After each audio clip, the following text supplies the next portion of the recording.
Arms out to your mum's house. Arms out to your mum's, to your mum's, to your mum's. Arms out to your mum's house. Arms out to your mum's, to your arms out. He's fuming. I think he's fuming. We both just clapped. I'm pissed, bro. I'm pissed. You know, I don't know if you lot got teenagers. I got 2 teenagers, so like 15-year-olds just missing. I'm cooking, and I'm thinking I got to do this interview thing 8 o'clock. So I'm thinking let's eat like 7:15. She's not getting back to me. The older one's here, 17-year-old. So I'm like, yeah, we're just waiting, we're waiting. She's like, I'm hungry. All right, and we're waiting. I've got to do this thing at 8 anyway. So we're going to eat late at 7:30. Little one doesn't get back. So then it gets to like 10 to 8. And I'm like, all right, fuck it. Let's just eat. So me and the 17-year-old, we go down. She's eating like nice and calm. I'm boxing the thing now because I hate being late. I was eating chili con carne, like, chili as well, you know, chili. I boxed the thing. Shit. And then like I was like, oh fuck, it's like 8:01. I need to go. Like my belly's feeling fucked up, and I check. I was like, let me see if they're waiting for me. And then I see the text from Theme. He's like, yo, bro, can we do 8:10? Man's just eating. Man's just eating dinner. I was like, bruv. He sent me a photo. He's like, bruv, I just boxed the thing. I got indigestion on this motherfucker. I did exactly the same, Doc, man. I got to deliver. Mate, my life is so mental at the moment. I'm coming back from Canary Wharf on this new job tip, yeah? Okay. And I live in Acton, bruv. So I'm doing Jubilee, District Line. I got back, it's like 7:40. Then my little bicycle's outside Turnham Green. I cycle to my fucking house, order the munch while cycling in the rain. It gets here. Box the munch, bro. Box it. Sat on the floor. Couldn't even get the table. Just box the munch like this. Texting you as well. With fucking hell, man. I miss the word boxing because a lot of young people don't use it anymore. So like when it pops up, I'm always really happy to see it.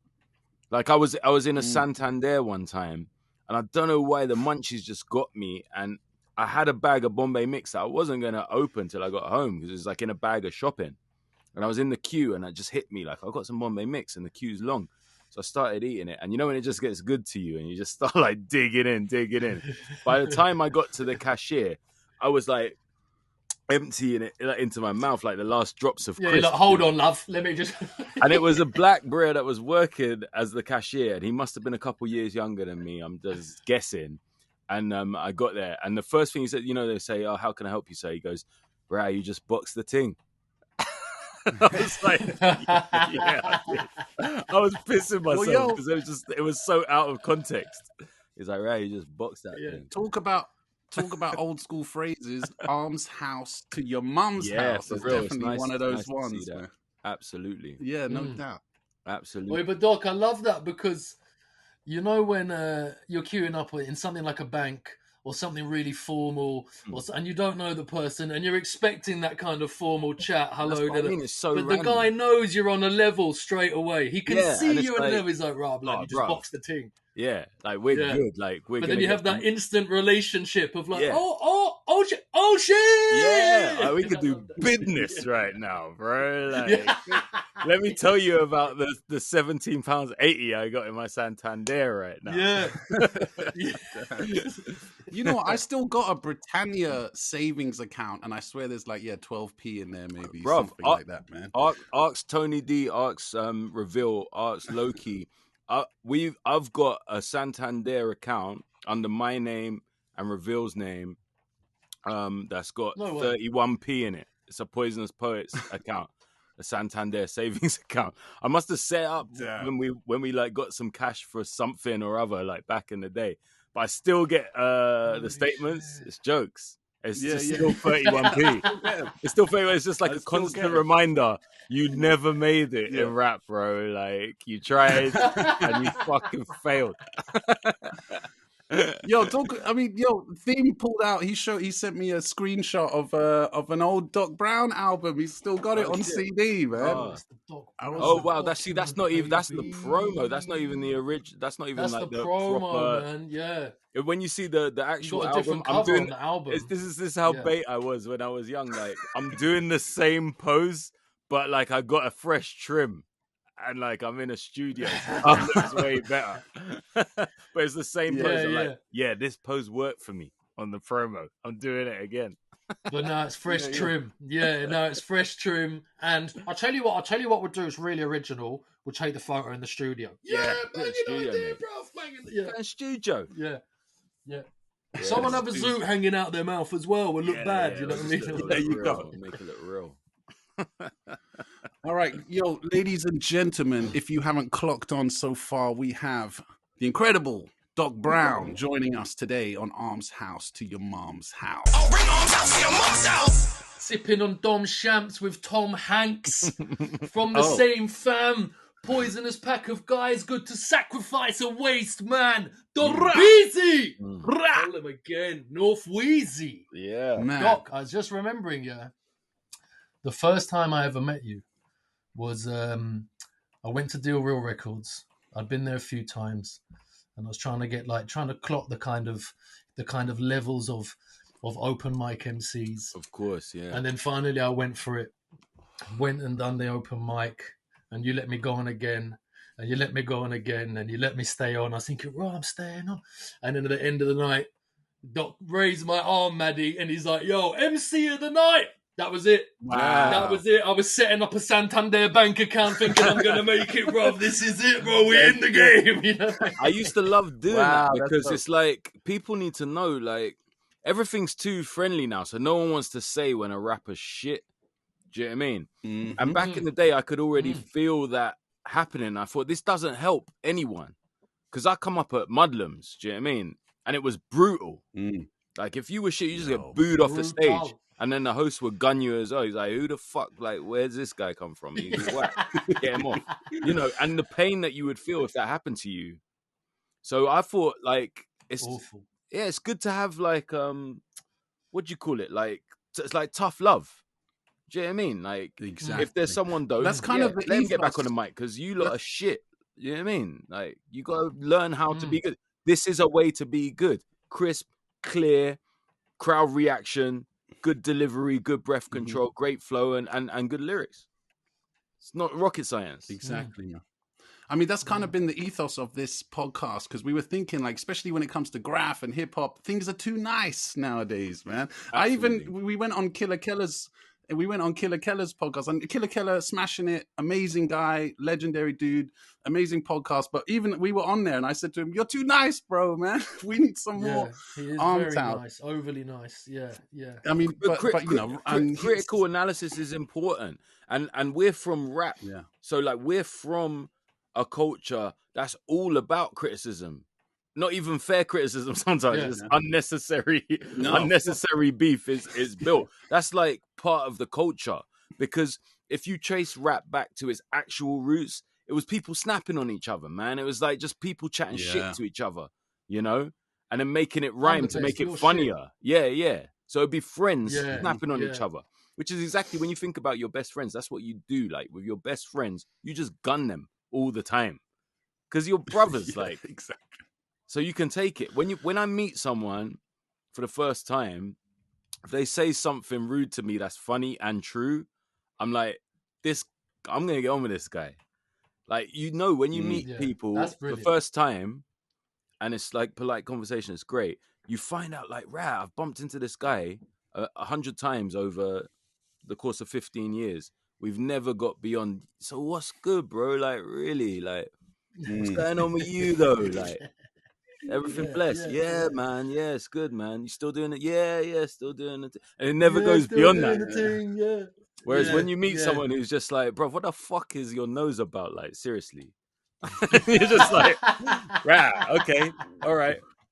Here we go. But like you said, it's very important though to know because there's just being a dick for being a dick. Course, There's like kind of being lighthearted about it. That's different. Yeah, exactly. There is a difference to that, man, for sure. And definitely in hip hop, and in general in society, it's kind of it's more frowned upon. I would say it's not lost, but it's been frowned upon. They're like, no, you should encourage people and all this. And yeah, okay, you should encourage and everything. But if it's shit, I'm gonna say it's shit. That's not a bad thing. Absolutely.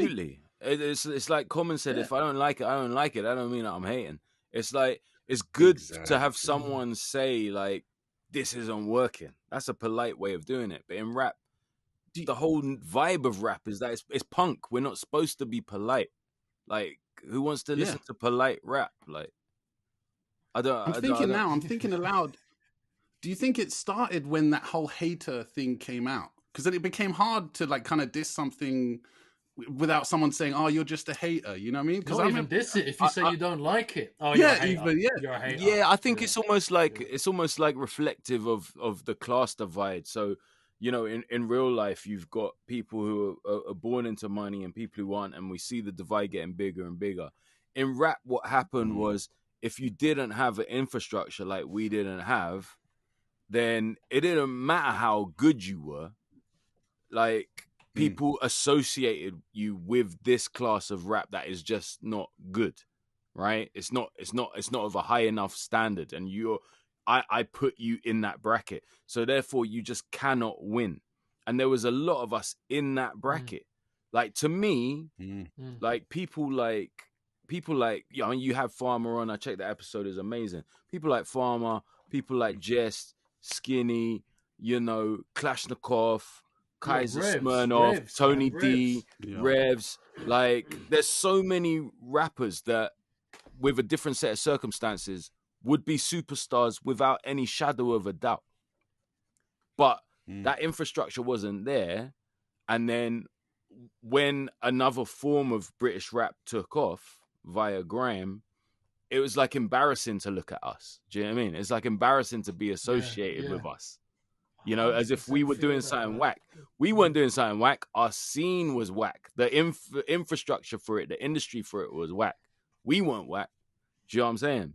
We were fucking hard. I mean, I definitely noticed the grime when grime was first coming around. They were really adamant about distancing themselves from the UK Smart hip-hop move. thing. Smart move. Honestly, from a business point of view, smart move, and I get it. Yeah, And I remember there was. Yeah, sorry. No, I was just gonna say it cuts deep with me. It cuts deep with me because I was there before I even knew the word grime. Like, I knew these guys not because I was cool, but because my boys were. Like, Therapist, who was in our group, you know, like, he knew Titch, you know, he knew Dirty Dougs as he was. Do you know what I mean? And people like that I didn't even know. I didn't like Bruiser. Bruiser was down with us as well. Like, these guys were like, what was that lyric he did? Bruiser. Oh fuck! I watched the Channel U documentary the other day. They had Bruiser on there. He was doing this thing. Sorry. I can't remember what the fuck was his thing. I was gonna say go on then, but that's Skepta. What was his thing? He had something before Skeppy. Before he was like, I'll box your mom or something like that. I can't even fucking remember that. People gonna be screaming. They're gonna be screaming at their devices, like telling me what it was he used to say. Oh, they'll fight. But yeah, like Therapist introduced us to all them boys there, and you know, they were creating something that I didn't realize at the time was gonna be the actual lick, and we just got left behind. As simple as that. Get me. That was it. Get me. Of course. Get me. That was it. Bruiser, get me. I remember those guys. Bruiser's hard, man. Bruiser's so hard. Yeah, they were hard. They were really making an effort to get peas. They were UK hip hop is what I would brand us in, and we were doing our thing, open mics, kind of shows, jump off. Maybe you do like an album launch at like some bar in Portobello Road. Maybe you do a couple of bit. If you got a bit more successful, like Poison or like Task Force, you'd be doing more shit. But I really remember those boys. I remember looking down, thinking like these are the next young'uns coming up, and they were adamant. We are making something that you got to pay for. Like, you got, and it didn't start straight away, but they really kept at that shit. So here's my theory on that, and I might be completely wrong because it is speculation, but my theory is that they were more sure of themselves naturally, instinctively than we were, because what they had was from the UK. It was British. It was from London. What we had, we were British. We were from London. We were from the ends. We were from the bits. We were broke, same way as them. But the difference was we were trying to, what's the word they all use now? Emulate hip hop. We were trying to emulate an art form that wasn't ours. We were trying to make American hip hop rebrand it as our own thing, and so we were But you already could- on the back foot slightly. So we would never, instinctively, naturally, we would not have the confidence of a grime artist, and you can hear that somewhere within the 100%. tracks. There's some people who transcend it, and I would actually say Farms and Chess, they transcended that somehow because they just had like, I listen to their music even to this day, and I think you lot just had your own genre, man. You were just on a different plane. You raise a good point, but if you really, I'm just thinking aloud here again, like, because I even got pissed off. I remember early on when people were labeling it grime. I was like, it's hip hop, like, especially when that Dizzy Rascal, that one, Oi, Boy in the Corner, he was rapping over the Billy Squire breakbeat. That's the fucking Run DMC were rapping over. But it was important that hip-hop, it wasn't labeled that way for them, But like the big one for me was Gigs. Like when Gigs come out and everyone's like, oh, grime artist Gigs. I'm like, what? Like, this is like the hardest rap dude that we've ever had. Like, this guy's the fucking straight up rapper. Yeah. I can't even imagine him spit into garage or anything like that. Do you know what I mean? So it's weird, but when it he makes had the sense. buck teeth and shit. Yeah. And he was like he'd be real quiet in the interviews. You see him just making the cheese. Gunman. And now look at him, man. He's out with like P Diddy and shit. He's a mega He's a mega star. Peter Diddlington. Like that Landlord album is one of my favorite rap albums of all time.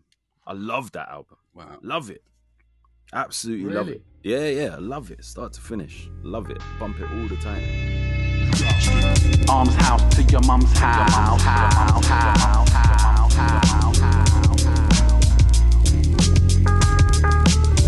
To your mum's house. What makes Task Force set aside is the samples they used. They weren't using the Bob James, the That's standard what I mean. ones. They didn't the sound like when I look at everything I made at that time, running around as a little Task Force fan trying to make my own music. I wasn't trying to make Task Force music as much as I rated them. I was trying to make American rap sound British. That's what I was trying to do.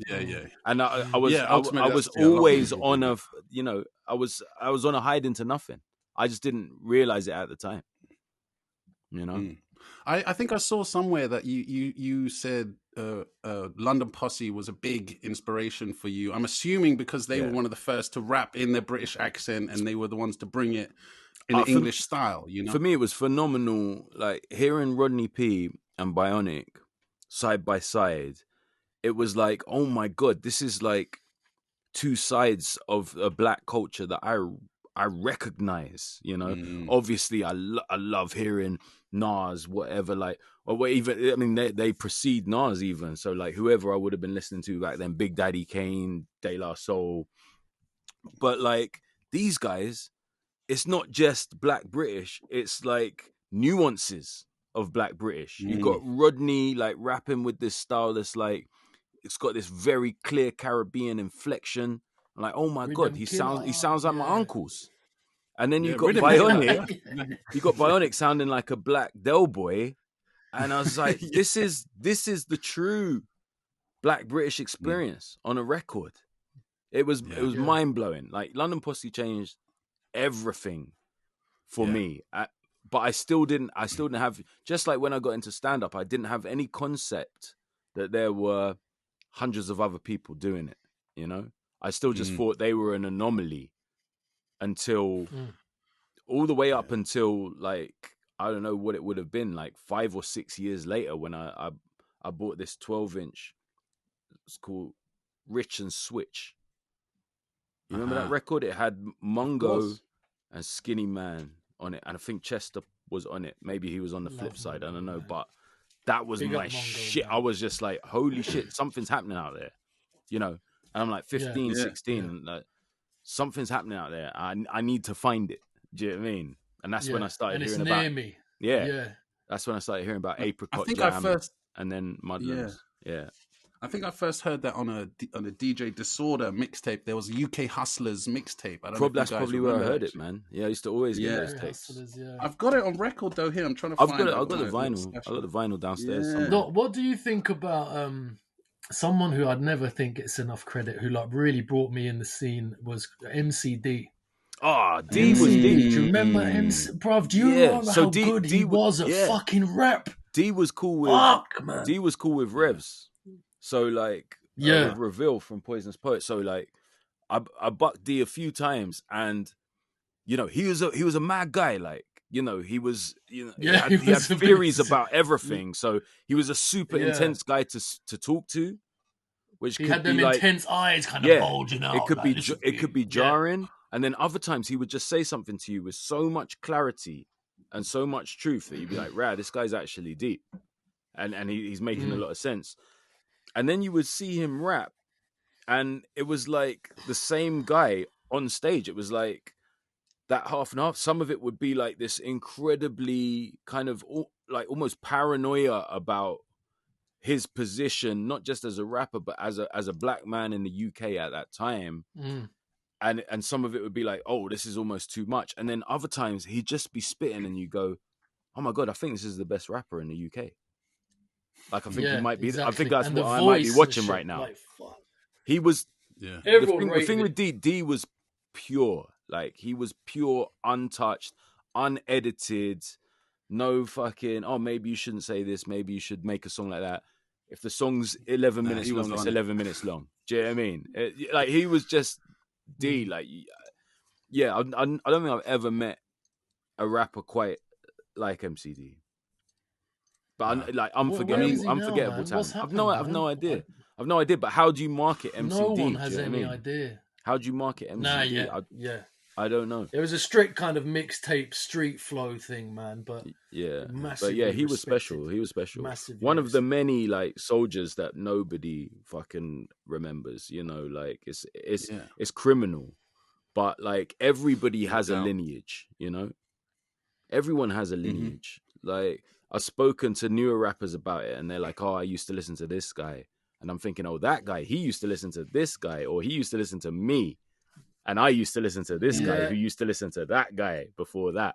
So you can trace a lineage all the way through to the guys that are sort of carrying the torch for us now, you know, like Barney Artist or like Loyal Kana, like people like that, you know, who you can just tell before you even buy the record, like just hear a verse from them and you're like, yeah, you're from that world that we came from. You know, you can just clock it. Yeah. We talk about that a lot here when it comes to lineage, especially even with graffiti. Like, part of the fun for me is seeing some graph and then go, okay, he took that bit of the S from this guy, and you can definitely tell this guy's from South London, or you can tell this guy's from North London. You know what I mean? Like, or this guy's from Europe and he's visiting England. You can see it in all the little bits. You know, and that's part of the fun for me. A quick sidestep. Sure. I got something just when you said the word graph, like it reminded me of something that happened to me on Monday this week. That when I experienced it, I thought I could actually make Theme like a murderer. Like, Theme could go prison if I show him what I just seen. Oh shit! Oh shit! Okay. So tell us, man. So my boy comes over from the States. You know him, the Last Skeptic, right? And he's like, bro, do you want to check out this exhibition in Chelsea? It's like a rap thing, graph thing. I was like, yeah, of course, Beyond man. He's the like, streets, yeah, right? yeah. He's like, yeah, I got a link. I'll go down there. I'm like, cool. I go down there, and the weird thing is, me and my missus were gonna go anyway because she showed me about it, and she was like, "Oh, look at this thing," and I'd seen a flyer for it, and it was like, "Oh, Beyond the Streets, like street culture, hip hop, and graffiti at the Saatchi Gallery." I'm like, "Wow, okay, yeah, I'm down," you know. But then before I know it, my boy's hitting me up. He's got free entry, so I'm like, "Yeah, cool, of course, man." So we go down there. I bump into two of my other brethren who are more old school than me. They got 5-6 years on me. So they're from, you know, the origins of this shit. And they're waiting outside. And, you know, they're like, I was like, oh, shit, what are you doing here? They're like, yeah, we're going to the thing. We were going to go in, but it's like £25 a head. And I was like, oh, that is pricey. Like, I got a little bringing still.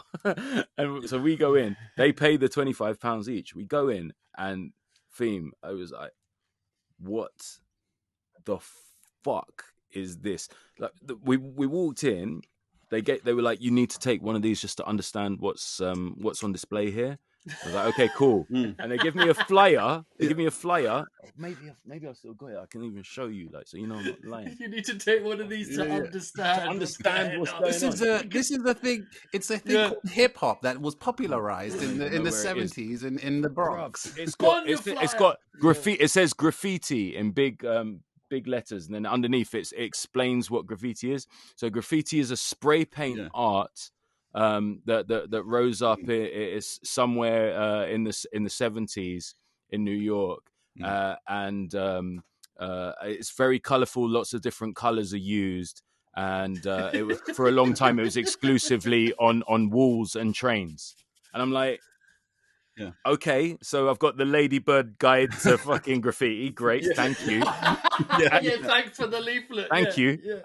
And I'm walking in, and the first thing they've got is they've rebuilt a record shop, right? So it's like, hey, it's a cool record shop. How do you know it's cool? Because it's got loads of stickers on it, like skateboard stickers, and I'm like, okay. And you go in, and it's just like shelves of records from all sorts of eras. They're the first thing I saw. It caught my eye. Was like there was a Rodney P record, Murderer Style, amazing tune. But at the same time, then in the next shelf there's Michael Jackson Off the Wall album, and then there's like some breakdance albums. Then there's like DJ Shadow. Then there's like modern, like I would guess what you call new school rap, like from the late 90s. I was like, what is this? What is this? I couldn't work it out. Who put this together? Yeah. So I walk around in there. Okay. Step out of there. Then there's like, you know, when you watch like a police procedural series, like I don't know what it would be. I'm trying to think of like one of those American shows. No, like NYPD Blue or something, and then they go to the dangerous area, and you see the graffiti on the wall. You know, someone's the broken window syndrome. Yeah, and there's like a bin that's been upturned. Oh, this is gonna be edgy. The ruffian. Yeah, so there was like a piece of graph like that, like not even on the wall. It was like they've hung down a sheet because they don't want to paint actually onto the Saatchi wall, and then you've got the graph. Exactly. And I was like, okay, sure, and then we start moving around, and the place is huge. To be fair, it's like 4 floors, maybe even 5 floors, but nothing is linked to anything. So we go into the next room, and it's just like a modern French like pop artist. So just like just not graffiti in any way, shape, or form, but just like, oh, here's some like pop cultural icons sort of repainted like Warhol style, and then then the next floor was like posters with pictures of like political activists from the past couple of years, like someone just stop oil, and some people complaining about climate change, and like right. And then there was the only dope bit. There was a stairwell that had like just a million trains, like from the 80s New York, just like all in strips with everybody on them, you know,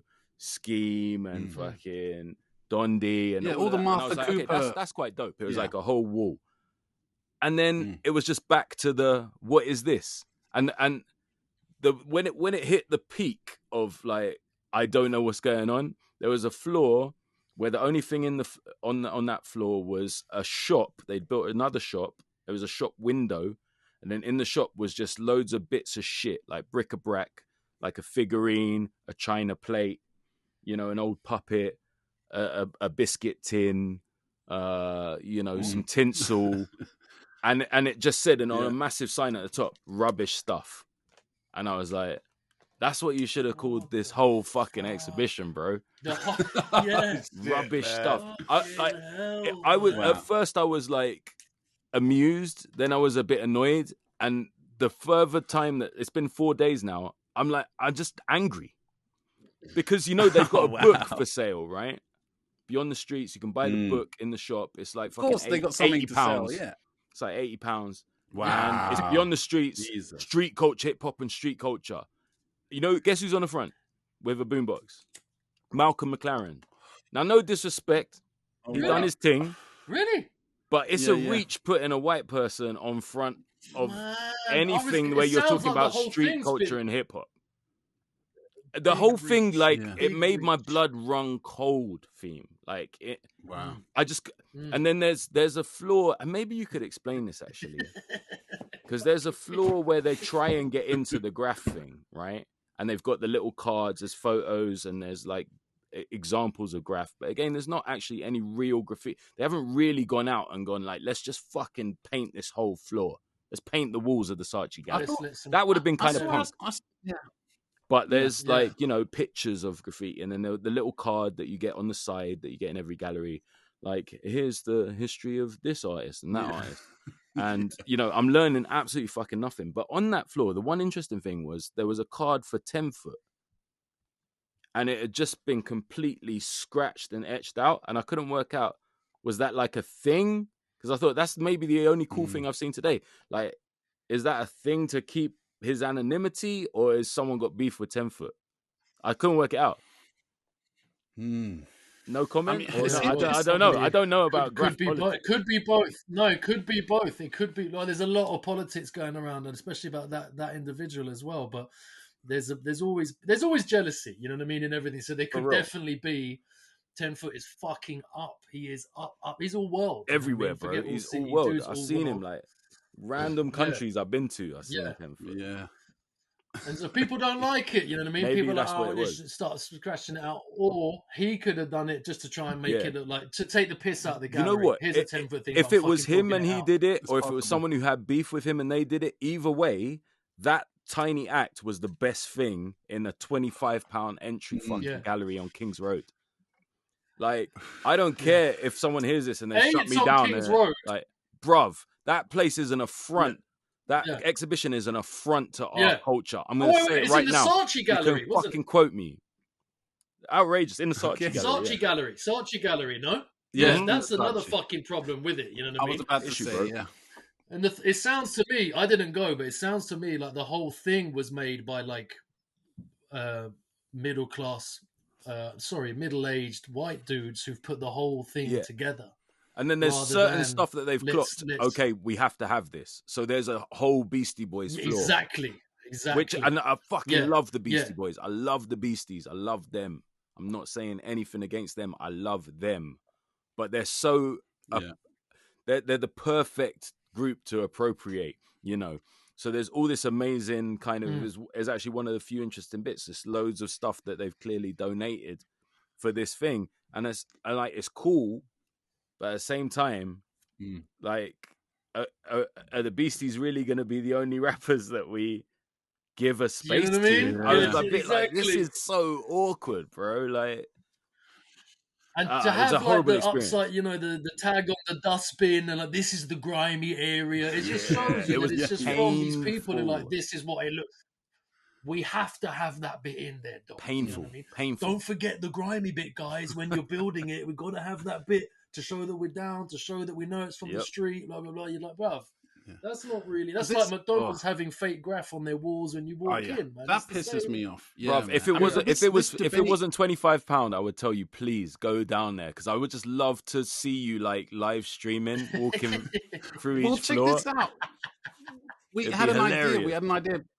I think you've seen the comedy sketches that Theme has done. There's one character he does where he's the know-it-all graph guy who's like taking a toy into his house and don't touch my stuff, that guy.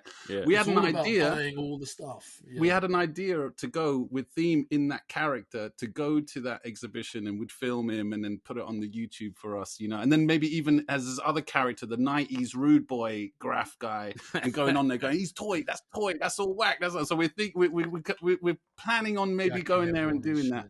I don't know what it's like in there, if you can film or whatever in there. I'm sure you can, but you can definitely take pictures, so they wouldn't clock. They wouldn't clock that you were like I don't think they give a shit that you were filming.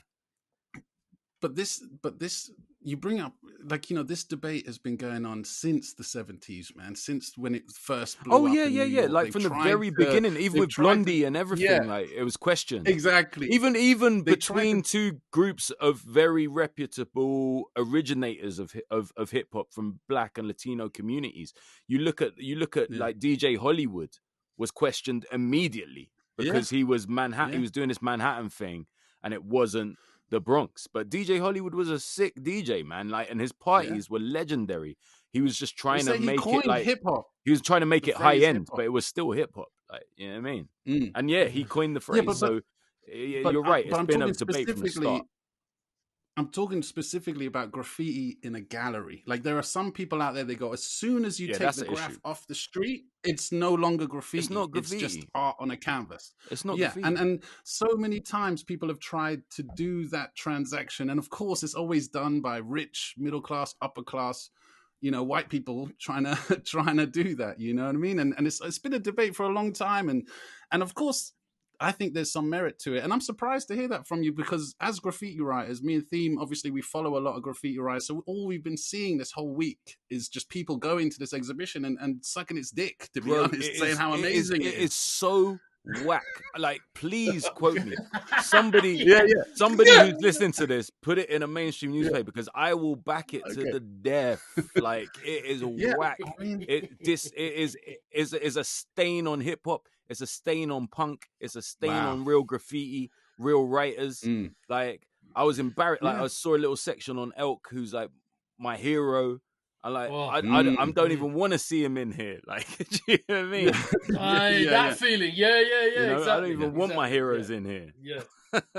Yeah, I mean, man, I mean, I've always been a cynical guy, and whenever there's a commercialization of the thing that I love so much, I'm always going to be my instant reaction is going to be, nah, it's shit.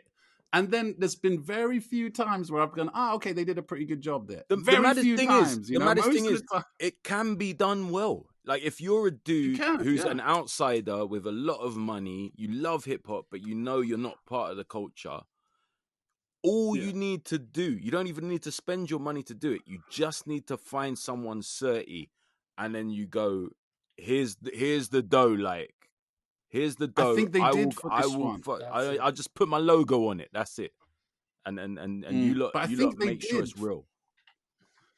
I think they did. Obviously, I'm not involved in it, so I have no ideas the ins and outs of it. But there's definitely 2 or 3 bona fide writers from that early New York era who were deeply involved in this Saatchi Gallery thing. I can't be specific. If that's the case, I just don't know how it ended up. Because to me, it's an embarrassment. Wow. It's actual embarrassment. Because we know it is. You know what? The name is actually good. The more I think about it, it is Beyond the Streets. It's not the fucking streets. Yeah. Beyond the It's streets. Yes. But Beyond, then again, bro. but man, if you pick up a chocolate bar or a sweetie candy wrapper, Of it's course, all graph yeah. on the front. Yeah, now. Graph appropriating that shit all the time. All the advertising you see on the side of trains, they got that idea from graffiti writers. There was no adverts on the side of trains until graph blew up, and then they were like, "Oh, we could fucking put adverts there." You know what I mean? Like, The so same as much hip has hop been as taken. well. The same. You can So listen when you're much. watching TV or Netflix or adverts. It's got some hip hop beat or some like Some of an that's actual probably my hip-hop fault. track on. Yeah, it's all your fault. yo, yeah. fuck But you, when man. NWA Fuck came you. out, there was no one fucking saying, "Yo, Of what we're gonna course. do is Can you imagine? going to evolve Yeah. into this music Can on the you TV." imagine? You know what I mean? Or Ice-T, Cop Killer, or some shit. They Yeah. never. But then Yeah. again, Yeah. there's the argument as well. NWA, like, you know, especially at that time, a lot of white people, especially conservative Republicans, they loved NWA because they could point their fingers and go, "Look, you know what I mean? Look at Here's these the- guys." here's So they the kind problem. of prop them up a Yeah, little here's bit. the problem. Yeah. Here's the problem. this Look is at the them. They're problem. inside, Yeah. like as if gangs didn't exist before fucking hip hop. Now they're going, "Nah, look at them. They're you know, it's their fault." It's like, no, it's not their Like, fucking everything fault, was man. fine in the States with black and white Yeah, people exactly. until rap There was came no along. violence. It was Yeah, fine. yeah. Yeah. There was no Bloods, no Crips, no nothing, no gun crimes, no nothing, man. It was all harmony.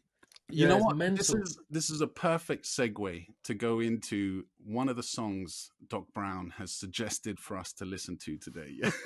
Partners in Crime.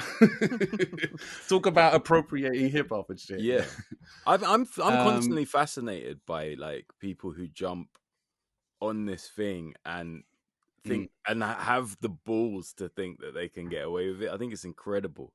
And Partners in Crime is a perfect example of that, of what's been going on from the start, still going on today.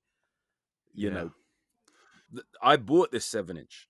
Oh, but when you're a little kid and I was 10, 11 years old, you know, you don't know about alternative. You just buy what's in the charts. So we would get £1 pocket money every week, and a 7-inch was 99p, or you could get a single for 69p or 79p. You get the tape in the cardboard sleeve, and it's like a single. Like there's the song on the A side and the instrumental on the B side of a fucking tape. Just there's that little short bit of tape. I used to love the amazing. Instrumental on the back. Yeah, so we'd spend our £1 each on getting vinyl, and one of the ones I bought, 1990, was Turtle Power by Partners in Crime, just because it was the UK #1. It hit #1 in the UK. Nowhere else in the world. Nowhere else in the world did that song go to #1. Should we listen to a little snippet and then you can continue? Is that bring okay? up those bars. Let's go, Partners in Crime. Turtle Power from the movie Ninja Turtles. Yeah, let's go.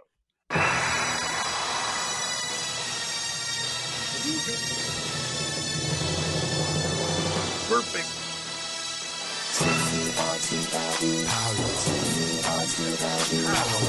Hey, wait. On the half shell, they're the heroes for. In this day and age, who could ask for more? The crime wave is high, with muggings mysterious. All police and detectives are furious, 'cause they can't find the source of this lethally evil force. This is serious, so give me a quarter. I was a witness, get me a reporter. Call April O'Neil in on this case. Hey, you better hurry up, there's no time to waste. We need help like quick on the double. Have pity on the city, man, it's in trouble. We need heroes like the Lone Ranger. When Tonto came pronto, when there was danger. They didn't say we'd be there in half an hour, 'cause they displayed Turtle Power. I mean, just one of the worst recordings ever. It's like you could guess the rhyme he's about to do. Like every word he even gives you time. You know he's gonna rhyme power. He pauses to give you time to work out what the rhyme's gonna be. If you watch this guy, honestly, I recommend everyone just like get it on YouTube. Like this guy looks like your really friendly geography teacher who tries really hard, and he's like, "Hey guys, come on, like put your phones away, guys, come on. Let's just learn about he's in his sedimentary rocks. Mustard corduroy trousers. Can we learn about sedimentary rocks, please?" Like he's clearly such a lovely man who's never rapped before ever, which is like set in stone by the fact that he never did anything else. His name, and he's in this group, Partners in Crime, but it's just it's him and a DJ. But his actual name is something amazing, and I've forgotten what it was. Have you got that info there? I'm trying to look now. Oh man, he's got like an amazing name. It's so bad. What's his name? I've got to find it. Oh shit! I'm watching the video now. It's the video brilliant. Maddie's gonna find it. Hold on, I'll find it. Give me one second. It reminds me of O.J. Simpson. You know, O.J. Simpson did a bunch of raps like after. That's right. Yeah. After he was acquitted. But talking about like what he did and shit. Here's he how never I rapped would've before, did it. and he's like rapping as like. Here's how I would have did it. I think he mentions the glove and shit. I would have done it. Yeah, if I did it. I found it. Yeah. MC Golden Voice. Wait, I've got MC Golden Voice and Keymaster Snow were members of Partners in Crime, but it's James Alpern and Richard Usher. Yeah, if you're listening, guys, please let us know how A-level geography is going for you. I mean, if you want to be a legit MC, call yourself MC Golden Voice. I mean, there's no one fucking with that. I found out. I actually looked because when I downloaded it, getting ready today for the podcast, I looked up just to see if they had any other songs, and they had very little available. But there was one. There is another. Okay, amazing. There is one from the soundtrack from another movie. Wow, they were caking it for like a couple weeks.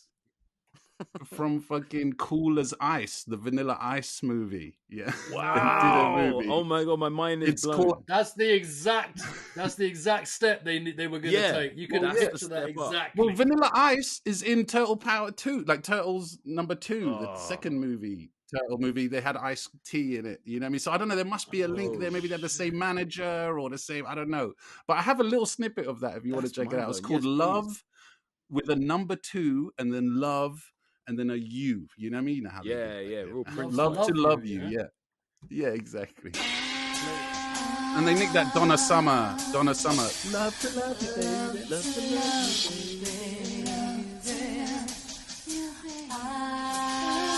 So slow.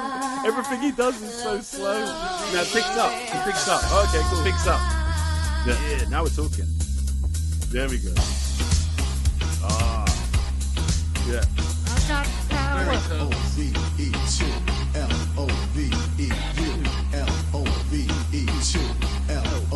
When it comes to love, I'm your MAN. I'll put your heart to the test again and again. Your MAN. Your heart to the test again and again. Now here is the question. Now, he sounded a bit British on that. It was weird. A little bit, but no, he remind, especially on the Turtle Power one, he's like, and I will attack, and you don't want that. You know, like that sound that was coming out there. The snap vibe. It was all of that was also, like everybody was ripping off Chuck D, weren't they? That kind of like real precise, concise, you know. Yeah. Oh yeah. Yeah. It was none of that multi-syllabic shit that Kane was doing or Rakim, where it was like, let's do that basic fucking get the point across. And all those songs were probably written by committee as well, you know, Partners in Crime and you know, most Vanilla likely Ice shit. Although so when the resurgence of the Turtles came out, when Michael Bay was doing all those movies in 2015, they released another song called "Rock in a Half Shell." Fuck off, the same guys. The video. They the came same, back. well, Partners in Crime, in 2015, they did Rock in a Half Shell. They did a shitty version of Rock the Casbah, but no, Rock in a Half Shell. I've got a little snippet here. I'll play it. Yeah, it's hilarious. So if you're ever in trouble, all you have to do is shout it out, and there's no doubt that they'll come running to you. Come on! I won't like that. That's all right, we're gonna win this fight, so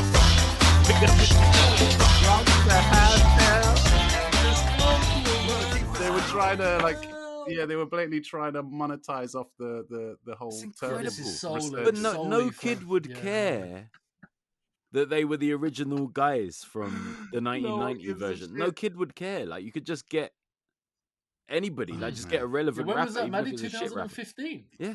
That's insane. 2015, yeah. That's insane that they came I guess back. they wanted to capitalize off the whole of the Turtles resurgence that came out. You know, what did you think about the new Turtle movies? I mean, I don't know. I mean, all that shit passed me by. I mean, I was just like, you know, that kind of period. I guess my kids would have been like 11 and 13 or something, and not into Turtles in any way, shape. We would have been watching some Marvel shit. I would have thought. So they were probably already too sophisticated. Wait, so Doc, I need to ask you, man.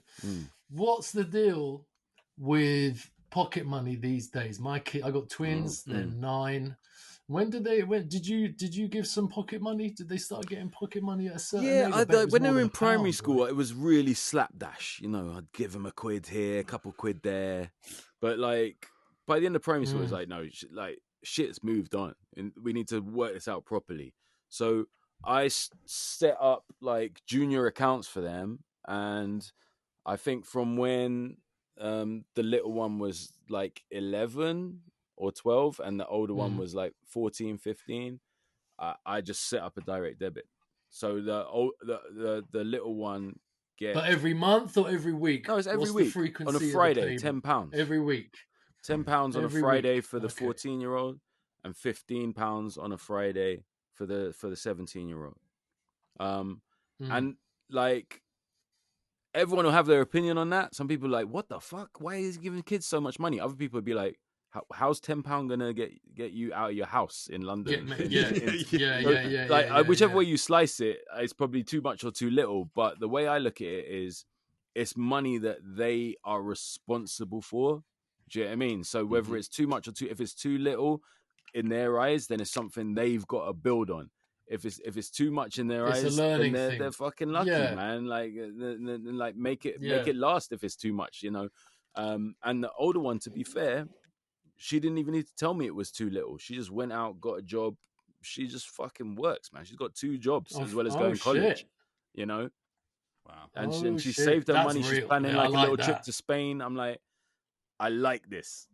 This is amazing to me. Yeah, man, you know? that's got to be a brilliant feeling. Great feeling man. because Shit. you get scared of I spoiling can't your imagine kids. seeing that. You get scared of spoiling Yeah. your kids, you know? And I'm like, wow, the work ethic on this girl, like she's just on it. She's like, no, I need my own money. Goes out and gets I need it. a chunk, and there's this stuff I want to do. And you know, she's just focused. Bun your £15, pops. Do you know what I mean? You know She's what I like, mean? that's just like whatever. That's like a little prep. So visit, my kids like, went whatever. to school, yeah, when they were 8. So 3-4 months ago, one of them came back crying. I said, "Oh, Leo, what's up?" He said, "Oh, today we did a whole piece on what we spend our pocket money on." And I was the only kid in the class who doesn't get pocket. And I felt to go to the school and slap the fuck out of it. Yeah, why are you shaming people? Surely we don't do this. We don't go to the kids and go, "Oh, by the way, I'm not going to check if any of you don't get pocket money. You're all only 8. You don't even need any. Like, what do you need money for when you're 8? You know what I mean?" And all these kids were standing up, telling them what they spent their dough on. And Leo apparently stood up and he was like, "Bottom lip's going," and he's like, "No, I don't get any." Bro, the feeling that I got as a dad, I was like, "Argh." I didn't know whether to kill myself or kill all the other parents for giving their 8-year-olds bare dough, or slap the fuck out of these fucking hippie teachers. Like, what the fuck are you doing to my kid? Wow. So now we've got to talk about pocket money, and he's 9. I'm like, "Yo, Leo, what are you going to spend your money on?" He's, "Oh, I don't know." Nothing. They're not really. When we were 9 or 10 or 11, it was like He-Man. It was like actual figures you had to get. Now, the Pokemon stage has kind of been and gone. Now it's like, you know what I mean? Can I have £5 to buy some stuff on Roblox on my Amazon pad? You know, I mean, this kind of shit. Yeah. But I'm feeling like a fucking asshole because neither of them get any. You know what I mean? That's the problem with twins as well. You got 2 as well, but everything's doubled. Everything's the same time. Everything's the same time, man. Double trouble. So that's why I asked, because I'm thinking pocket money. I've got to start sorting it out soon. But I was thinking, it's funny because I was thinking 11. 11's the age. Yeah, like 11 was when I did the phone thing. You know, I just thought like end of primary, it's time to like get some responsibilities and, you know, introduce the phone thing. And the phone is like the best way to describe having a computer in your hands is it's like it's a necessary evil, you know, because it's not great. Like my younger one, like almost overnight, once she got into the phone, she just stopped reading. And that fucked me up, you know. And it's like an everyday struggle trying to get her to read a book. The older one is not so bad, and I've noticed there's actually like a deep difference in terms of how they were raised. That's why I can't blame the younger one at all, because she's 14. The older one's going to be 18 this year. When she was little, I didn't even know what a smartphone was. I was Nokia 3210, bruv. Do you know what I mean? That I remember, like, I had the earliest photos I've got of her when I got a Motorola like flip that had a camera. Do you know what I mean? So like, it's like shit photos, like pixelated photos of her when she's a baby. It was a different world, and because she didn't have that in her formative years, I think she can take or leave it a bit more in the same way that we can, because we spent half our lives without this technology. Whereas the little one, she was born with the technology. She was born swiping, do you know what I mean? Touching screens to get results. It's different. It's a different kettle of fish. I was having this conversation with my sister because she's got a kid. I don't have any children, but I was chatting to her because she like my niece is almost 5 now, and literally I'd say at least once a day they take a picture of her, you know, doing something, you know. And I was trying to think, now this is the world this child lives in now, and so when she's 15, 16, 18, when she's 40, she can literally go back every single day of her life and see what she was wearing, where she was, you know what I mean, all that stuff. I'm not saying that can necessarily be a bad thing, but I know when I tell a story, I like to exaggerate a bit. I like to, Absolutely. indulge in something. You know what I mean? But now they can't do that Emphasize because they're gonna be like, bits, nah. yeah. Like you could say, Yeah, oh yeah, just I had help this them, wicked yeah. pair of trainers when I was 14. You're like, no, you didn't. You Look, didn't. you were wearing shitty fucking Dunlops. You know what I mean, or whatever. Yeah. But also, like So the it might- photos, the photos that I've got of myself from birth That's it. to like 20, they're all sacred. They're Yeah. like all in my head. I Yeah. can picture a lot of them because there's so fucking few. Yeah. You know? Yeah, Because they're so few and far between. They're in mum's photo album. Yeah. Yeah. You know what I mean? Under her bed or some shit. This is your McDonald's party. This is Absolutely, who came. man. Those photos never And change. they're- And, and there's they're like so- 20. They're so badly curated as well. Yeah, You that's what remember makes the them amazing now. curved And I'm edges? telling my mates. Oh, there we go. Yeah, Oh, exactly. Curved edges. And do you remember how old school are you though? Really? Because do you remember this? Look at the other side. Oh, yeah. Yes, with the postcard. That was the lick, bruv. You could turn it into a postcard and send it. Killer. Man. Where's Killer. that? That looks nice, man. That's, I reckon that's somewhere in Cornwall or Devon because that's the only place we ever fucking went. Wow. Man. That's the world-renowned author Zadie Smith. Oh wow, yes, Yeah, of course. boy. Your sister, amazing, man. I mean, but I tell my friends with kids, I'm like, because they were all posting like first day of school pictures, and I was like, rough their hair up a bit, man. You know what I mean? Give them bad sized clothes. I'm like, it builds character. You know what I'm saying? Yeah, like, because they're man, all so big time. perfectly curated, all the photos now, Yeah. man. Yeah, They're not going to be able to look back and be embarrassed. Like, Yeah, we well, I do, mean, you know what I mean? our like camera, I mean, our camera phone, our smartphone, our like selfie stick was the mirror before you leave the house, and then you just gotta hope and pray Yeah. that no one's gonna diss like what Yeah. you're wearing. Like Yeah. my secondary school had no uniform, bruv. Like that, if you were from a working class background, that's like that's Wow. tense because Yeah. like working class people in those days, there was two types. There was my type who had no fashion sense and weren't cool, and they couldn't get any money from anywhere to get like a good brand or like something that was on trend. And then there was the other type of working class kid who just fucking found a way, you know, legally or otherwise, to wear all the freshest By shit hook or and by look crook. by hook or by crook, you know. Yeah. So it was tough, man. You gotta go out there like just get slated. What is that? pressure. What is that? Why are you wearing that? Why are you wearing this? Why are you wearing that? Do you know what I mean? So like that's the beauty of uniform Wow. in a way. I know kids hate it, but imagine if it was like a fashion show every day. Man. That's pressure. And it would ruin you. You'd run. I used to run home thinking, "Oh, why have I got these shit fucking garms?" And start realizing that you look like a fucking dickhead. You know what I mean? That would ruin me. I look man. back. I remember that. I was really lucky. I have a super rich cousin who lives out in Jordan, in Amman in Jordan. It's the capital of Jordan. And he had a house here. Like he basically inherited all this shit. It's like he was just mad rich, and he would wear. And he was a short, stubby fucker, yeah. And Right. he would only wear designer garms, and he would wear it once and then dash it away. Yeah, I you couldn't had wear all the his Tommy Hilfiger shit. I remember. Wow. Yeah, I had all the yeah. jackets, stuff. yeah. So I used to just go to him. Look, please don't throw them away. Just give them to me. I couldn't wear his jeans or his Sure. trousers, and his shoes were too big for me or too small. And so I was just like, give me your jackets and your shirts. So I had Ralph Lauren, I had some Valentino stuff. crazy. But the thing is, I didn't value it, yeah. So I was in the Sure. height of my graph phase. Mm. I had Hugo Boss leather jackets that are worth 800, 900 pounds. I was going out bombing in them, man. They're covered in That's paint nuts. and shit. It's like, I wish I still had them. I had like a velour Versace. Now they'd be worth Jack- fucking dope. Can you Yeah, imagine? you know what I mean? And they had like me. Medusa head, Fuck like me. silver Medusa Yeah. head The fucking Versace buttons on shit. it. Crazy, Yeah, man. yeah, Like, yeah. I didn't know what I had back then, you know? I That was the like, uniform for like One Nation and World Dance. Of You know what I course, mean? yeah, If you could the turn eight-ball up in your jacket. Versace and Moschino, bro. Yeah, boy. Yeah, man. Oh, no doubt. Iceberg. Okay. Fucking hell. I'll tell you what, there was a track Theme wanted to play. Okay. Should we rock No, that but one? listen, I just wanted to Okay. ask Doc first. I haven't ever asked anyone this. I know Revs well. I know Tony well. What? How did you all know each other to form? People might not know, or the youngins might not know. Poisonous Poets was like it was a fucking sensation. Like it was a sensation. It was one of the first groups of lots of people, not just two like Task Force, where everybody could spit. Yeah. Yeah. These were certified spitters. Revs, Tony, Deal, And Therapist, West London. Doc. representation. and West. Well, it was and then West and local. East. That was the Oh, yeah, interesting thing. Because and we had, East, yeah, of course. Tony's Tony and East as Therapist. East can be. Yeah, Tony and Therapist. Mm. So it was like Chingford and Walthamstow, you know.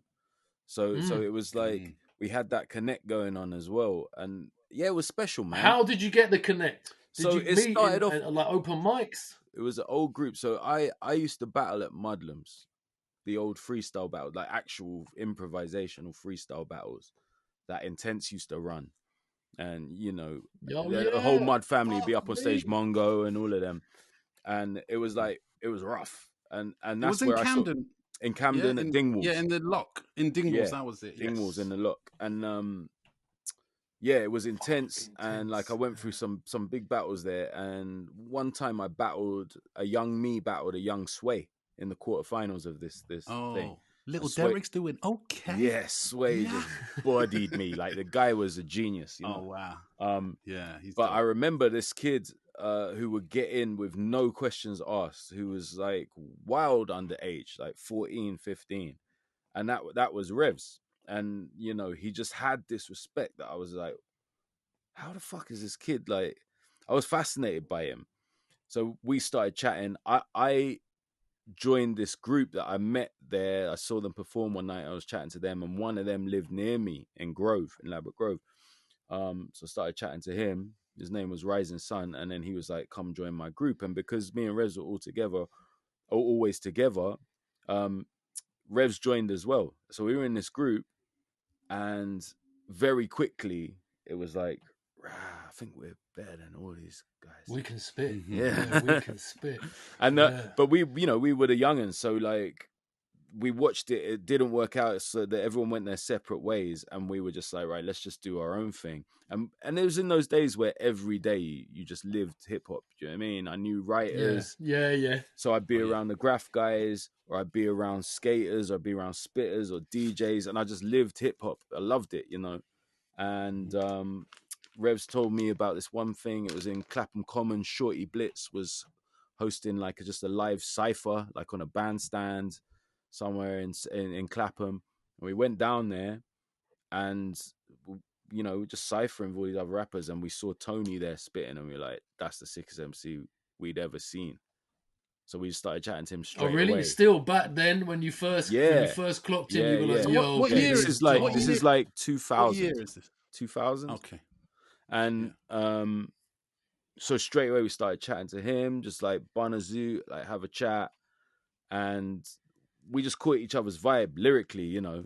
But then like we were all just like safe with each other as well, so it was just like a good little link up. And that was the first sort of version of the group, the three of us. But you know, Rev's new Therapist, and Therapist also through the East connections kind of knew Tony, so it was like that was kind of natural. But there was a shitload of us. Like there was loads of other guys who all like either did a bit of rapping or a bit of other stuff. And there was, you know, there was a lot of us, like I don't know, maybe 12 or more. So like we always had like just cool connections, and like I say, Farrah knew like the early grime dudes, and we would just like go back and forth east and west. And yeah, me and Revs just started trying to come up with names and stuff like, and I think maybe it was him who come up with Poisonous Poets. And I knew Harry Love just from local, again, just like a West link. And we were like, let's definitely chat to Harry and get him to get us a beat, because Harry's like 30, do you know what I mean? He's done like all these big like UK rap tunes. And it just sort of started from he did from What there. Estate Are You From, innit? What Estate Are You From was Harry. Absolutely, yeah. So like from... I think Doc, last time I met you, Doc, was at Harry Love's night in Portobello Road. That was an amazing little night. That was a really, cool. really lovely night, man. Got merry. Yeah, beautiful night. Yeah, man. Yeah, we all So yeah, like from there, like I'd started hosting this night, the free open mic thing at Deal Real in Carnaby Street, and I used to have the ciphers, which is what we were talking about right at the start of the show. And one of those dudes, just like Theme, who was just like clear, concise, crisp, work, you know, great delivery, intense delivery on the mic was this kid Loki. And he was like 15, 16. And I was just like, straight away, I was like, this kid's fucking got it. But there was another rapper at that time called Loki as well. This is what I was going to ask you. Sorry to jump in. Yeah. Am I tripping that Loki battled Loki? Yeah. Did I see that or did I make that up? And I was for like, the name. This is for the name. I was right there in the middle of it.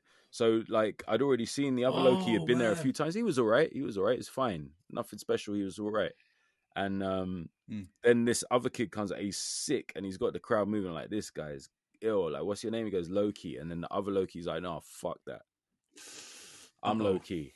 Because the other one was older, no? Yeah. And He's the kid's like, older. well, there's only one way to solve it. Can we battle for the name? And everyone's like, oh. And I'm like, all right. Let's do 3 rounds and see what happens. And the kid just bodies him. And it was like one of those moments. It was one of those moments where I just thought, I need this guy on my side. I don't ever want this guy against me. Do you know what I mean? Like, it was a clear-cut moment of a like certified, you got bodied. There was no someone in the crowd thinking the other guy won. It was a straight away. I was like, bruv, what are you doing? He's like, I'm trying to make tunes.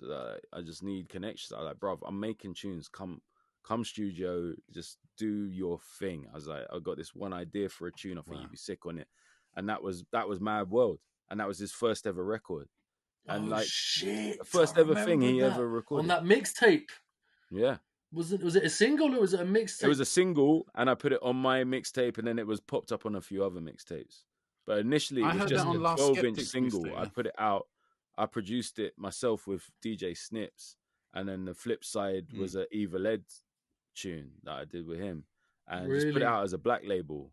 But it started getting played a lot, and then it was on mixtapes. I've now put it on my own mixtape, and then like whenever I perform, people just wanted to hear that, and everyone's like, "Who's this kid? Who's this kid?" And then he just took it, ran with it. Revs was like, he should be in Poisonous. He's just got that vibe. So then that's the same time we brought in Loki and Styler, and then we were just like, fucking hell, we got too many spitters, man. We just got Styler. We got some maniacs in this group, man. We're like all fucking hard. Like, it was too much. Yeah. But that's brilliant because you never kind of, when you're doing something creative, usually creatives don't like their own shit or their worst kind of enemy or their worst critic. When you know that when you sit down and think, holy shit, I might actually be quite fucking good at this shit. And because you never really say that to yourself. When it's 5, 6 of you, it must be a fucking brilliant feeling. And you all rate each other. There's no one who's like, oh, he's a little bit, you know what I mean? Yeah. He's a bit whack, but he's kind of in. For a minute there, it was like that competition made us the best rappers in the world in my head, you know, because nobody wanted to come with anything that was anywhere near substandard. We were competing with each other. The problem was it was just too much to manage, you know. And me, I was the oldest out of everyone, and I was a youth worker. Like, that's what I did for a living. So like, it was always me like managing everything, and it was just too complicated, man. Like, 6 guys, 6 big egos, no money. Do you know what I mean? It became impossible.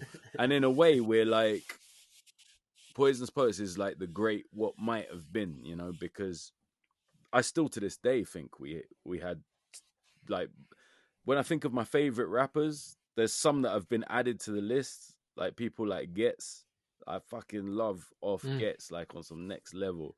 There's rappers out there like Dave. I love Dave. Loyal, I'm a big fan. But still, like all these years on, and we're talking like 20 years, if we're talking about my top 10 like UK rappers, like all the Poisonous are in there, like still like punching out the 10. Do you know what I mean? So that's just how I feel, you know. But that's the world never really got to see it. It's a shame. I think a little bit more than the thing that never made it.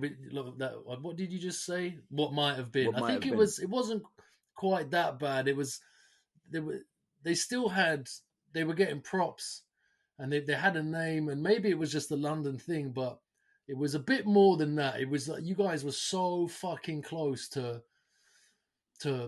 everyone knowing. Yeah, shit, we were right on the cusp. Rap, we were right on the cusp. Right on the Oh, yeah. fucking. I'm just thinking about trying to get Tony D to do anything now. I've never met a brother who's more on Caribbean time than Tony D. Yeah. Maybe he, you know, Locksmith as well. Yeah, yeah. So you trying to run that as well? It was impossible. It was Trying impossible. to get Tony to come live or something. It was Yeah, impossible. yeah, yeah. What's beautiful now is us all being grown men and being able to just laugh about it and talk about it, you know, and get on with our lives. It's like a beautiful thing. And if any one of us reaches out, like for something, like someone wants to do a little tune or just catch up or whatever it is, like everyone's on it, and it's like a beautiful thing. So it's like, it could have ended like in some ugly way. And you never know. You say what might have been, like, what if we did make it and then it got ugly? Do you know what I mean? Like, that would have broken my heart. Yeah, so, yeah. It's funny. Like, maybe that's a it bit was of it keeps it special. You know what I mean? Yeah, exactly it kind of keeps it more authentic, more. But bruv, Poisonous Poets, like Revs was one of those MCs. You know, when you start, for me, when I started MCing, I just MC'd because I wanted other MCs to know I was good. I didn't want to get crowds. My main thing was, I've got to let these guys know impress I can your peers. And you had the extra challenge in that, like, we all knew you as a graph artist. Do you know what I mean? So it's like, oh, what? This graph guy's going to spit. All right. You know what I mean? Like, but Revs was one of those. He told me about you. He said Theme can spit. And I was like, what? He was like, Theme can spit. Yeah, he told me. He told me. Oh, mate, that's it. I can fucking end my life now. Because Revs was the guy who I was thinking, if I can get Revs, if I can get a guy like that to think that I'm decent rap, then I'm good. Bro, I'll tell you this story, yeah? It broke my fucking heart. I was, you know, just below the come up, you know what I mean? And I got invited to do this thing for Channel 4. Like, there's a cypher outside. I can't remember where. And I knew Revs was going there. There was decent MCs. There was a couple of female MCs. I think I've mentioned this, Maddie, on the pod before, yeah. And I went there with my bars. I rehearsed the bars. I'm like, yo, I'm going to do this fucking thing on TV. Fucking Revs is going to be... You might have been there, bro. Maybe. And we're standing in a circle, all doing this rap shit. And then I started rapping. And I said something like... something itches. I love my girls, hardly ever call them bitches. But the flow was there, the cadence was there, it was there. Yeah. And Revs stopped the whole thing, like shut down the cameraman and just did his like, and the girls were saying, no, leave him alone, man, leave him alone. And I didn't know Revs like that. And I'm just like, yo, what's he doing? Just completely gunned the living fuck out of me, you know, in front of everybody. We're talking about tough love. You know? We're talking about tough love earlier. Yeah, but this was Revs going, you can't bring that fucking, I don't ever call them bitches, bullshit to this kind of thing, man. This is poison, you know, and this is like, I was like, no. And we all had to leave.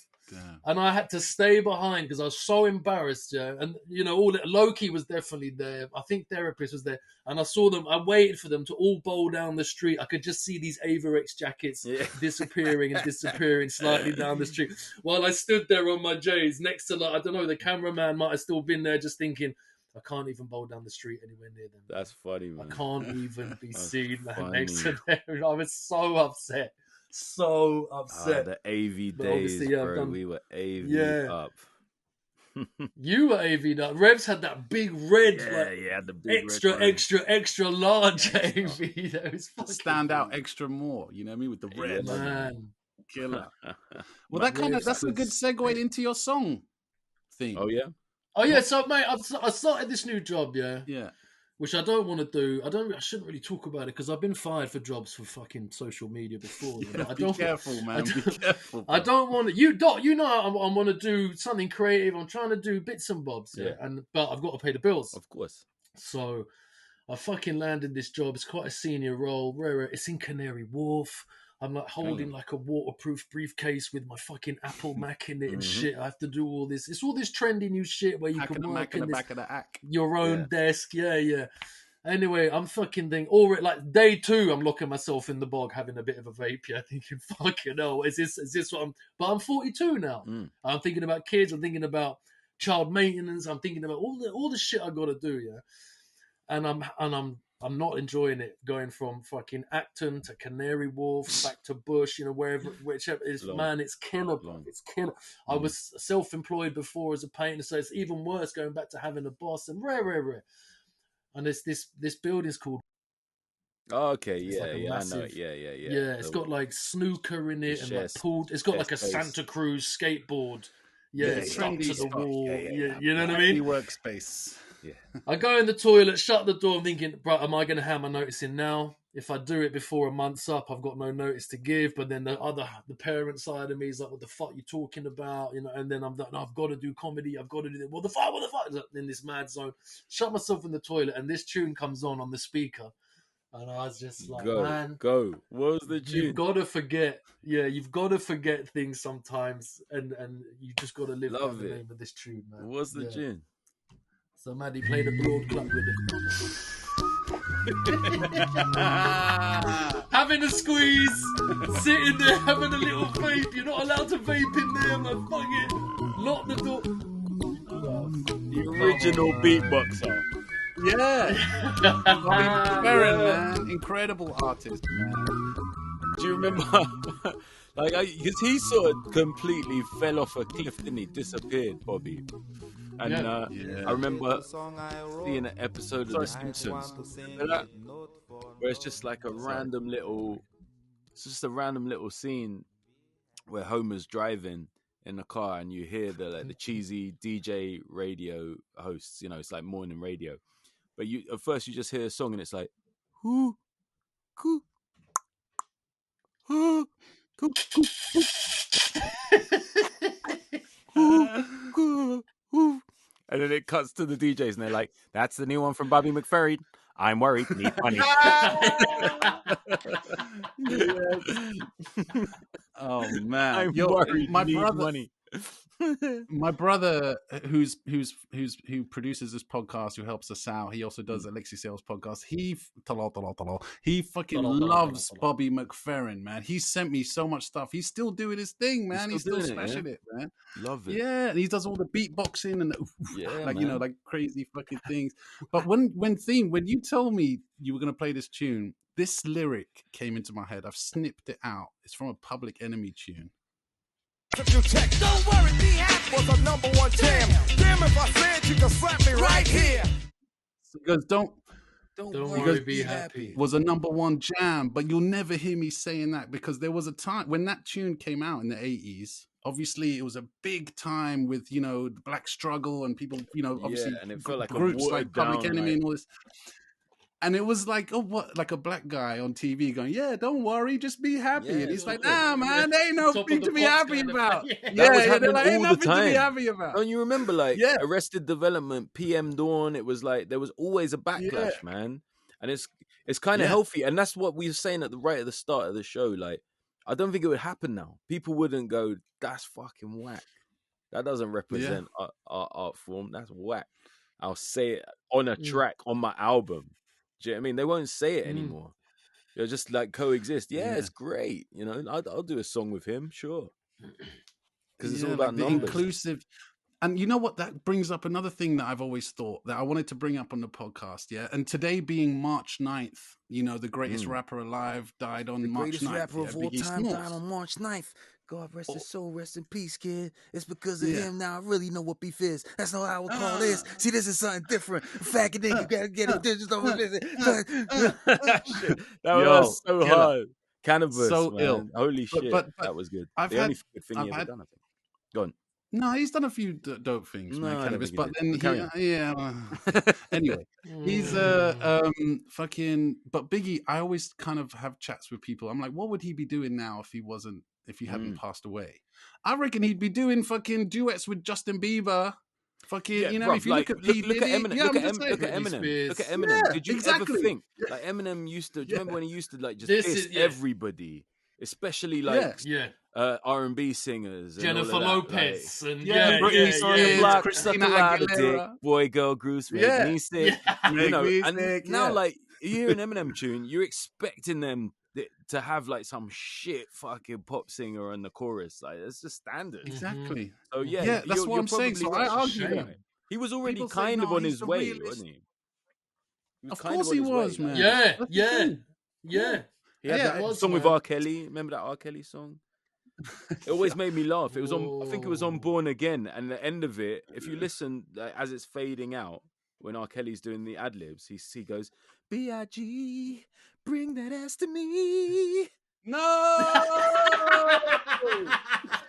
I'm not making it up. Listen to that song. I can't remember what the song's called, but like, Oh search my up that God. song and listen to the. Maddie, fade you out. gotta find it. Yeah, find it while we're Yeah, doing you gotta this. play it when you gotta play When that. when the play it show at the end. ends, I'll play when it the at the show ends, Yeah. just fade out on the credits with Yeah. B.I.G. I'll play it. Yeah. Bring that I'll ass play to that me. in. Bring It's that like the ass pause to is me. the pause is not long enough because they're obviously singing and rapping about girls. Oh So yeah, he's yeah. saying he's just So saying like, bring he's it saying out I'm to me. shouting out B.I.G.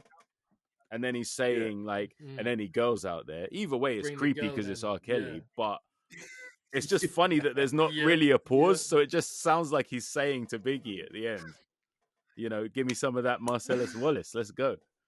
That's hilarious, man. But there was mad questionable lyrics at that time. Oh, there's always going to be. You know From what I mean? Biggie as well. Yeah, Biggie. A lot of people don't rate. A lot of people are like, I'm really diehard hip hop. I don't listen to Biggie because he said, you know what I mean. Yeah. You look so good. I suck on your daddy's Yeah. dick, and all these kind of That's people. that's a That's Richard Pryor joke. line. Yeah. He was just Yeah, quoting exactly. Pryor, really. Yeah. But yeah, there's all sorts of Yeah. weird things, man. Like There's so many weird things. there is though. There is. It's hard. It's so hard to defend because I love it with all my fucking core. That's what I came up with, man. Yeah, of but course. like, it's hard to defend it. But I can just say, look, it's dope, man. You know what I mean? I'm And sorry. it's of the time. It's like Roald Dahl. It's like It's of the it's time. of the time. Like it's important that we Yeah. just recognize. Yes, they were saying. Exactly. Yes, they were saying suck my dick. Yeah. Yes, they were saying all this shit. But it was just that's Yeah. it was of that time. I'm not saying it's right. We're not saying we're not justifying anything. It's just like that was happening. Let's look at the period and why that was happening then. Do you know what I'm saying? And they were That's a trying more to interesting be conversation. shocking back then. Of course, because rap I'm is just punk. I want to talk Rap is about punk. that. Yeah. Exactly, man. What about you as well? Because Farmer said he's finding himself having to check himself all the time before he said the fear of like, if I say how I feel or how the first words that come to mind, I could get fucking cancelled. I was watching one of your things. It was just like a fire in the booth or something. And you said, I don't know why my comedy shows are so dope because the blocks are left behind are no joke. And I'm thinking, do you ever come to you on a mainstay, on a more commercial thing and say, yo, I'm about, oh shit, I can't really say that. All the time. Or people pull me up on stuff. Like, I'm like, what the fuck are you talking about? I mean, like, I was on a podcast recently and I was saying, and I was just smoking fags. It was just fag after fag. And then they were like, we're going to have to cut that bit because you can't say that. And I was like, what? But it's obvious. I can't say what. And they're like, oh, you can't call cigarettes. You fag. didn't even And know I was what like, that is actually news to me. And like, fine, absolutely fine. 100%. But like, if you for a second listen to that and believed that I was saying that as some kind of homophobic slant, then derogatory slur. Literally, just go to Wikipedia and look at my age. Like, this is what we used to call cigarettes. Like, I don't mean anything by it, but I accept it, and I will now not say it. That's fine. But certain retrograde things do my head in. So, like, when I was coming up in stand up, I had a song called "Everybody's Racist," and it used to just kill everywhere I went. Black audiences, white audiences, brown audiences, straight audiences, gay audiences. It just killed. I knew it was funny. I knew it was funny when I wrote it. I wouldn't have wrote it if I didn't think it was funny, you know? And then like a couple years ago, I got like a DM in Instagram. It's like a young black film director. And he was like, hey, big fan. You know, I'm young black film director, you know, I'm like 21 and, you know, love all your stuff. But, you know, just looking at some of your stuff, I just wonder how you feel about it now, like looking back. Particularly like Everybody's Racist, I think, you know, really funny concept, but you know, like if you were to come back to stand up and you wanted to do it, would you think about like maybe reordering it slightly, knowing what you know now and knowing what we all accept now? Would you look at it a different way and maybe try and find a new form of comedy within it to speak to a generation of black artists and black audiences that are coming up on your stuff now? And it was really intelligently written. It was really sweet. It was really respectful, you know. and I DM'd him back, fuck you. Yeah. Motherfucker. That's it. Yeah, but that's it. But Fuck no. how bad are we That's supposed what it to was. feel? That's You know what it I mean? was at the How- time. It was funny, and I still stand by it as well. Like everything I said, Yeah. I can justify every single. But it's line not of at the time. It is funny. It's funny, it is. man. We still exist. People our age still exist. Yeah. Surely you can still say these fucking things Yeah. that resonate with us. And we're also it's not about like we're also smart enough like, to understand. fuck, We're also man. smart enough to understand that certain things are unpalatable to you. Yeah, I get that, but perhaps this is something that I'm creating that I don't want to dwindle or lessen by creating everything in a self-conscious fashion. Perhaps I believe that the 'Cause it wouldn't be greatest funny. art we've ever seen was made in the spur of the moment, from a feeling, from an emotion, from an experience that a person had, and they were trying to get that across. Maybe I believe that artists should be able to create, whether in first person or third person, anything they want, and then you lot decide if it's right or wrong. But the artist should not be creating and then every second Googling or phoning a friend and going, is this okay? That's not how art is created, bro. Art is singular, and then it belongs to everybody. Never created like that. Yeah. You should have. There should be It's a initially safe singular, space. and then it belongs to everybody, and you lot critique it. Yeah. But you don't control the artist while they're creating the art, whether it's right or wrong. If it's horrible, it's horrible. Like if someone wants to say, and if you want to control the artist, sorry, yeah. No, I was just going to say, if someone wants to say everything I've ever created is horribly offensive and it's retrograde and it's disgusting, it's outdated, that's absolutely fine. That's totally your right to do it. But I'm not going to try and make something that I think is palatable for 18-year-olds. I think they'll like this. Exactly. I think this could really work. Yeah, you can't right now you with can't the please everybody. Scene. I'm just like, it's why impossible to please everybody. And they wouldn't want that from me. They've got an 18-year-old artist doing that for them. See what I'm saying? Exactly, man. So like, imagine doing it on guitar. Imagine doing it something else. I'm gonna write this guitar piece. Oh, actually, do you know what? This is a little bit old school. I better change it to. No, fuck, what are you talking about? Imagine if I come back to rap tomorrow and drop a new single and then follow it up with a whole album, and I'm trying to sound like Central C. It's the same concept. It's like, why is Doc trying to rap like? Just nailed it. Why is he trying to rap like he's 2023? Like, it's embarrassing. Exactly. You see what I'm saying? And for me, the whole purpose of art is to obviously there is middle of the road art that's not offensive or whatever. Fine, you know what I mean? That's all good. That's absolutely fine. But the best parts of art is when you're pushing boundaries, whatever they might be, in whichever area, you're dancing on those lines, you know what I mean? And it's the job of the artist to kind of poke and prod the audience. And sure, you might get a negative reaction, you might get a positive reaction. You can't assume you're going to get a positive reaction every fucking time, or else the art will never be fucking good. It would just be purely vanilla. The best thing is like, look how we're living. Yeah. Look how we're living. Look where we come from. That's hip hop. That's punk. That's all those. Look at this kind of shit that we're dealing with. You lot don't know about exactly. And it's also to show, like, as humanity, we're going down a path. It's also art is to show you which path not to go down. You know what I mean? We prod and push certain boundaries, and you go, actually, yo, maybe that's not a good idea. Let's go this way. But thank you for doing it. So now we realize that. So we go this direction or whatever. You know what I'm saying? Like that's the whole point of art, man. Like, but we're only in our 40s, bruv, and it's like we don't exist. Yeah, it's already like invisible. People, when your grandma said she's 70, 60, you're like, oh, my time's a shit. Bruv, we're only 42. 5 years ago, I was like 37. You know what I mean? I was still like, what? And now we don't exist. Nah, we're at 42, we can't say shit. You know what I mean? I remember when I worked at an estate agent, and the way I came up, the geezer used to open my car door and dash my CDs over the house like frisbees, smash my desk with his baseball bat. Everyone's scared of the boss. So then when you go to talk to someone and bollock them, my boss, who was like more aware, he'd be like, yo, you can't speak to them like that anymore. And I used to look at him and say, whoa, this is how you spoke to me, and we're in the same fucking office. This is only 8 years later, and you're telling me you can't deal like that with the kids anymore. Mm. Well, what the fuck are you doing? Bro, we haven't done a time travel machine. We haven't gone 200 years in the future. These kids are like 8 years, 7 years younger than me. Yeah. Surely we can fucking, man, I just find it so, it's kind so curbing. yeah, So it's kind of exhausting, but like, you know, I think the only way to create really now is just to switch it all off and just go, this feels good.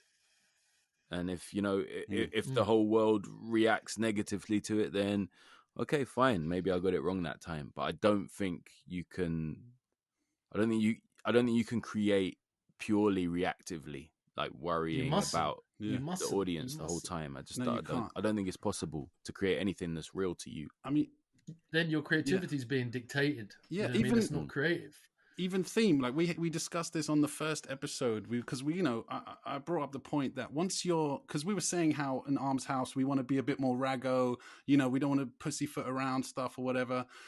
But like, you know, I did bring up the point, once you're recording into a microphone and you're putting this thing out there, there's gonna be repercussions, you know, whether positive or negative, you know. That's true. And of course you've got to be wary of that, but I also said that as long as you are confident that you're coming from a position of love, I mean, not to sound too cheesy or whatever, but if you're coming from that perspective, then okay, we're gonna fuck up, we're gonna say fucked up shit, we might say something wrong, we might say something right, you know what I mean? But as long as your motivation isn't out of hate or fucking and you have to have faith. You have to have faith in the intellect of human beings, right? Like I watch movies sometimes and I see a movie about racism, let's say, and the language is very challenging, it's very fruity, but you can just sort of tell its heart is in the right place,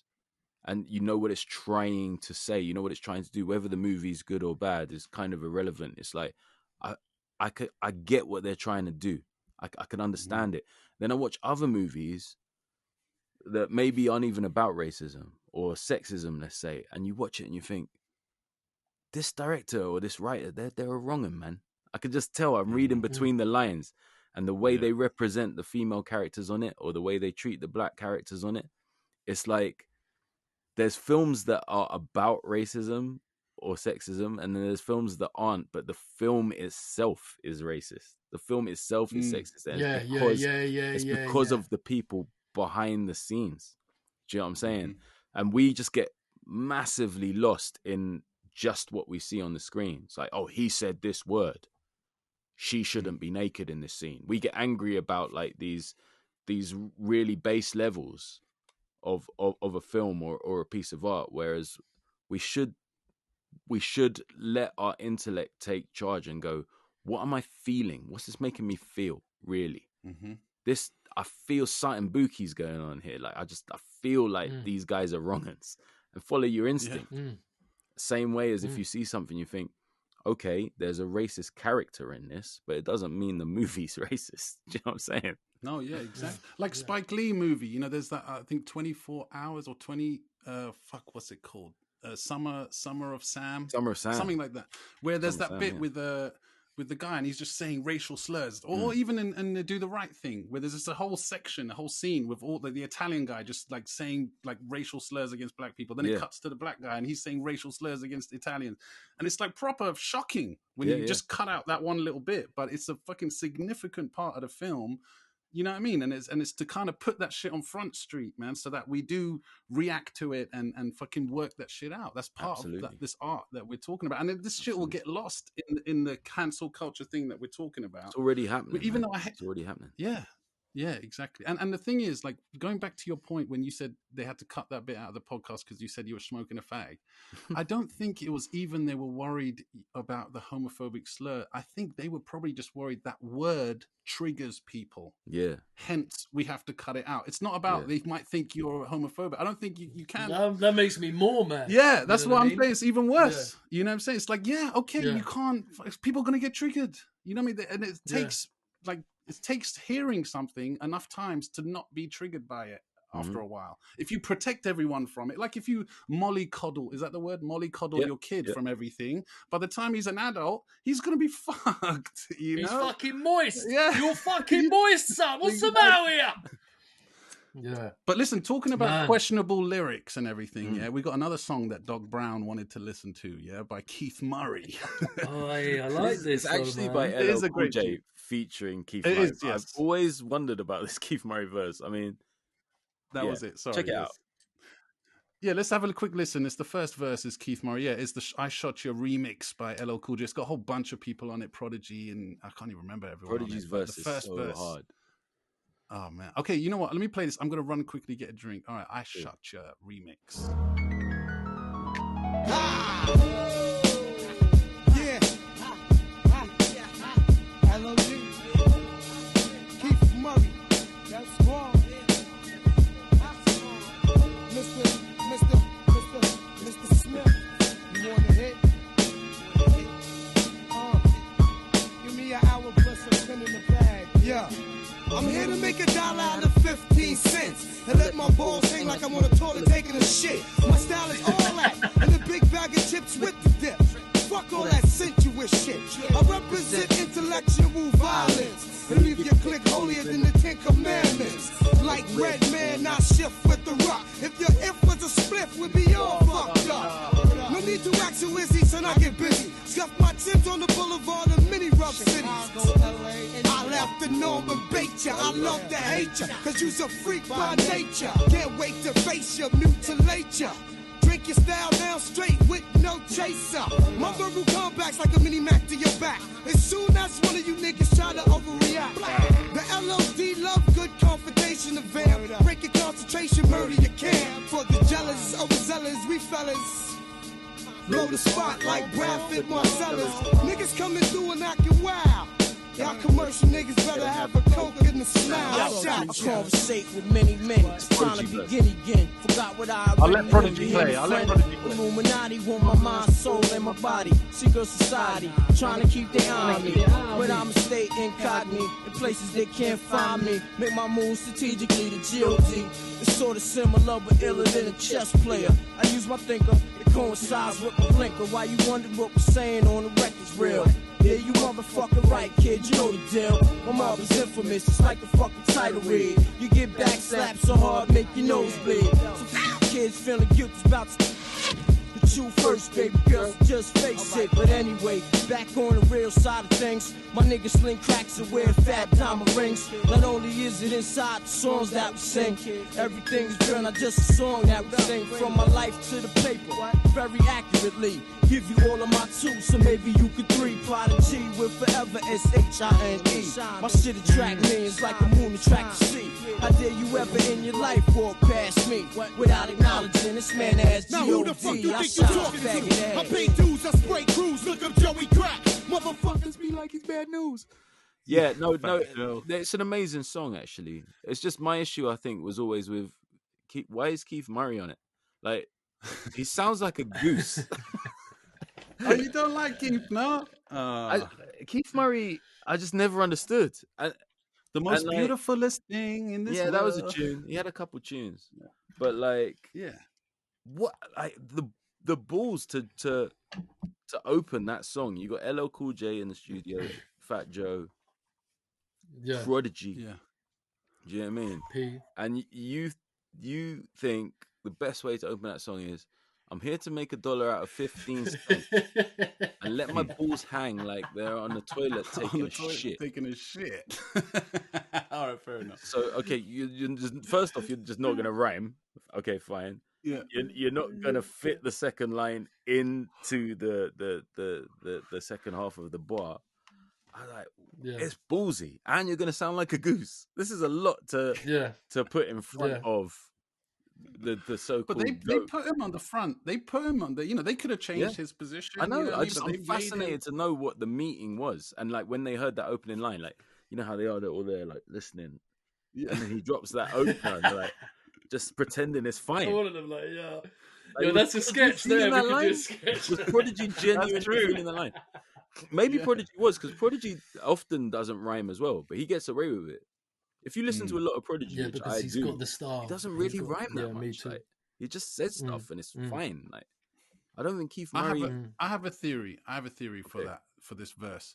I think they thought, okay, his first line, whether it's good or bad, it's gonna grab your attention. No, that is true. I got my balls slapping on the thing. I'm gonna take a shit. You know what I mean? Like people are gonna go, oh shit, what the fuck is this? And I think they thought, all right, let's put this at the beginning just to grab people's attention. Yeah. And then, you know what I It's mean? not what you would Maybe expect I from don't an know. LL Cool J song in the mid-90s as well. Well, also LL at this time, I He's think like he was he's the full lover man, you know. ladies, man, licking his lips, doing his thing. So maybe this remix, he was like, let me bring it back to the streets, yo. Let me get all the street heads on here. Yeah, And, like, let me yeah. make it relatable to the hood. Like, you know, when you're trying to make a dollar out of 50 out of cents, like 50 you're hustling, right? Yeah. I know that. Yeah, you're just trying to make that P. Yeah, man, like for real. Like, man's out here. Like, I'm outside wearing the same clothes like 7 days straight. Yeah, you feel me? And then you just let your balls You know hang. when your balls are hanging in the porcelain. You're in the toilet taking a shit. I mean, yes, I do know that. I do relate to that, but how is that You get the relatable splashback, to the the splashback. hustling Yeah. thing, 7 days, same clothes? Like, what's the point you're trying to make? That's hilarious. Yeah. You telling me your balls don't hang, son? Yeah. No, Keith, I'm saying they do. But I They reckon it definitely might do. have been. What's I the might, relevance? it might have been put him on first because all of our verses are harder, and it's gonna make our verses. Could have been seem one of even those, harder. yeah. For me, Could have that's been what one of I those. would have done. Yeah. Like maybe That's- get him over and done with. When we come on, we're gonna sound like fuck. Yeah. And that's another mad thing as well that's changed from back then to now, even before the I Shot You remix. Back then, people listened to the whole fucking song, and the best verse would be at the true. end. It would anchor that was- the yeah, tune, yeah, like, that's and true. so because it would end in a big climax. Whereas now, that's changed. People's fucking attention span has gone like that. So people are switching to the next tune by the time the first Yeah. verse is done. Yeah, so yeah, now so- the first verse has got to be banging. The first one's the hardest. Yeah, that's a very good point. That is true. Ah. I also love the way Fat Have you Joe heard- just interrupts Prodigy at the end of his verse. It's like, that's a ballsy move as well. Yeah. With that opening line, he's Yeah. like, now who the Yeah. fuck you think you're talking to? It's like, wow. With his booming voice. Yeah. He made sure Prodigy had already left. Have you heard the new Avellino track, Vex? No. Have you heard Gets on that? Oh, Gets just does me in, bro. Like, that guy is such a ridiculously talented rapper. I mean, so good, and the swagger as well. And when Ah, watch the he's video, amazing, watch the video after wait, is it this. the one where he's in the car? Avellino Vex? Is it the one where he's in the car? Yes, yeah, when no, I Gets have is in seen. the Yeah, car. I have seen it. Yeah, Yeah, and he says to Avellino, "Yo, Abs," he go, "Yo, what's up, son?" Yeah. All right, brother. And then he goes back, bruv, and the way he's in there with his shades and shit, man. Gets is, like you said, incredibly talented, man. That's Hold mine. on. I know I'm late, but it's black man time. Dark like Batman grind. Hat back tight. Black Batman ride. The gal them went from that boy's ugly to Lord of Mercy. That man's fine. Twitter, Instagram, boy fine. Follow me and I'm gonna live a Batman life. Hold on, I think He even does the line. I think I got it. Do you want me to play a bit of it? I can play a bit of it now. if you want. That verse there, yeah. He's I sent it to him, ridiculous, man. He's ridiculous. I got it here. It's just uploading now to the Zencaster. Probably It's my the website favorite we use. British Yeah. rapper. All right, hold I on. would Here we play. go. Have you heard this, Maddie? I've never heard it. Oh, it's ridiculous. Did a wicked promo as well. What makes you vex? What makes you vex? And people tell me, bruv, this is hard. Go, baby, go. If I shoot my shot, my dog I won't miss. Outside I take risks, eliminate risk. On a pitch I assist. Ling it, flip it, spin it. You know that I'm smoky. I've been on fire with no heat. I don't even smoke like that. I'm with a pippin' on stogie. Yeah. Bros over hoes, so I pull up with broski. He was on a bus with man, now the gang got bust down chokies. Yeah. Shorty said choke me, then gave me neck. Yeah. Celibate thing just gave me sex. More money, more problems, might have to pay me less. Yeah. Never made enough and it made me vex. I just wanna fuck up a check. Vex. Show me the money, I'm there. Yeah. Show me respect, money and power, triple threat. I've been on tour, but I'm still on the ends. Nationwide, but I don't do F. Fuck what they said, fuck what you heard. I'm God in the flesh. I'm in Christian down to the creps. Public figures on private jets. Yeah. Local lad, but I'm overseas. Just spent more than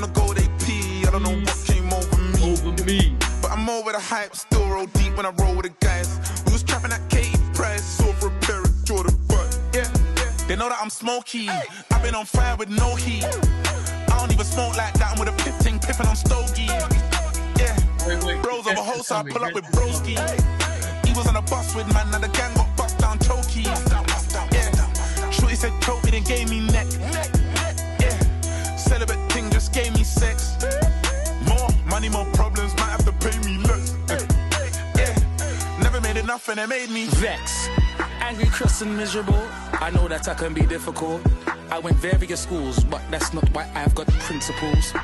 Hold on, I just needed an interval.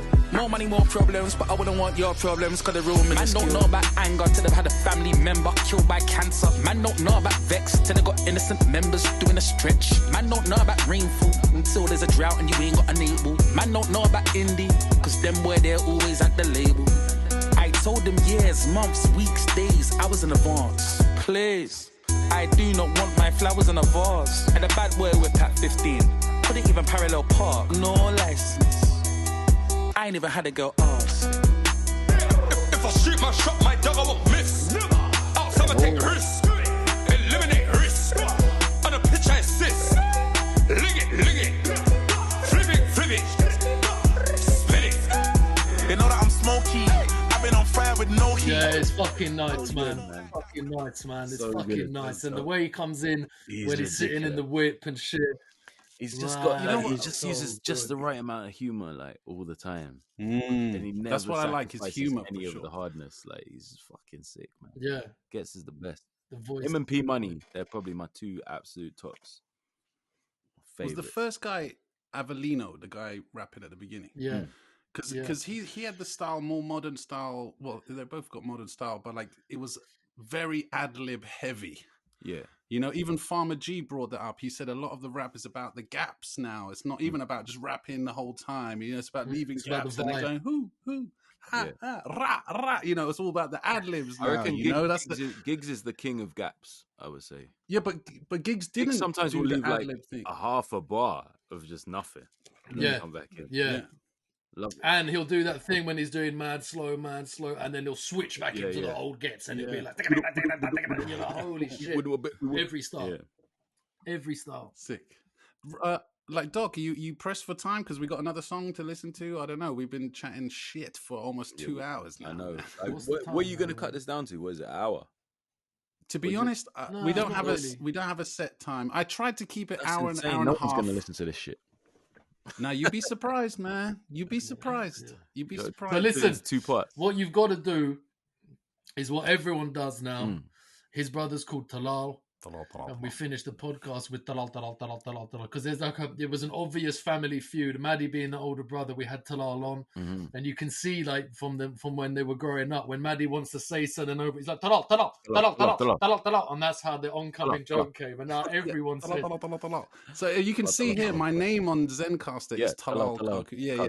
That's my brother because we're using my brother's thing. It's a long story, but so I reckon we should send it off, sign it off. It's 10 o'clock. Yeah. Man needs to coach and chill before we go to bed, but you have to do you have to say talal. You got it. Yeah. So we're going like 3. No, wait. Before you say that, wait. I just got to say to everybody, thank you for listening. Please share, subscribe, like the video, tell a friend to tell a friend. Arms house to your mum's house. Much love, party people. And special love and thanks to Doc Brown as well. Much love and good luck in every future endeavor you might have. I wanted to ask you about Ricky Gervais. I wanted to ask you about a whole ton of shit, man. Get that on the mainstream podcast, man. Like, what? No, it's true.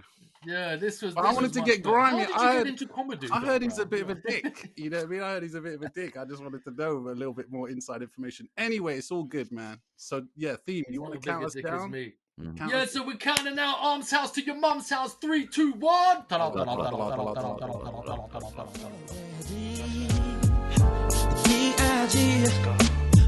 that ass to me.